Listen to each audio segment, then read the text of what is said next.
Bonsoir à tous et bienvenue à nouveau sur ma chaîne de tutorat Loïs Biologie. Pour cette nouvelle vidéo, nous allons parler du diabète. Ce n'est pas encore fait, je vous invite à vous abonner, à liker, à partager et me laisser un commentaire pour davantage m'améliorer. Le diabète est une pathologie causée par un trouble du métabolisme glucidique.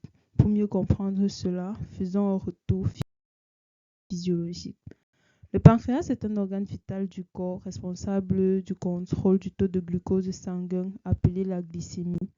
Il a une fonction exocrine car il produit le sucre pancréatique pour la digestion des aliments dans le duodénum et une fonction endocrine car il produit deux hormones antagonistes, l'insuline par les cellules bêta et le glucagon par les cellules alpha pour la gestion de la glycémie. C'est pour cela qu'il est qualifié de glande mixte.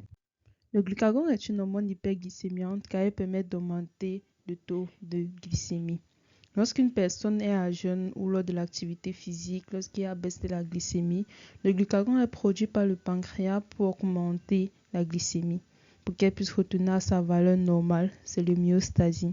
Elle va donc stimuler la glyconéolyse, qui est la dégradation du glucose stocké dans le foie, la gluconéogénèse, qui est la production du glucose à partir des composés non glucidiques comme les protéines, la lipolyse, qui est la dégradation des lipides pour libérer les acides gras, et la cétogénèse, qui est la transformation des acides gras en corps cétonique pour produire de l'énergie.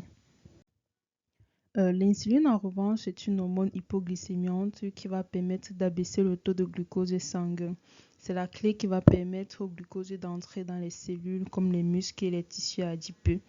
En réponse à une augmentation de la glycémie, soit après les repas, le pancréas va sécréter l'insuline. Et l'insuline donc va favoriser la glycogénèse, qui est le stockage du glucose majoritairement dans le foie, la lipogénèse, qui est le stockage des lipides dans les tissus adipeux sous forme de triglycérides. En réponse donc à une augmentation de la glycémie après les repas, on a des différents pics d'insuline pour ramener la glycémie à sa valeur normale de 4 à 6 mmol par litre.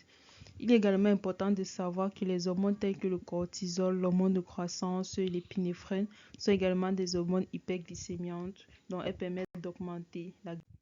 Le diabète est donc la conséquence d'un débalancement du métabolisme du glucose en association avec le pancréas et l'insuline, que nous en parlerons plus en détail dans la prochaine vidéo. Ce qu'il est donc important de savoir, c'est que le pancréas produit deux hormones antagonistes, l'insuline pour diminuer la glycémie et le glucagon pour augmenter la glycémie afin de maintenir l'homéostasie. Merci à tous pour votre attention.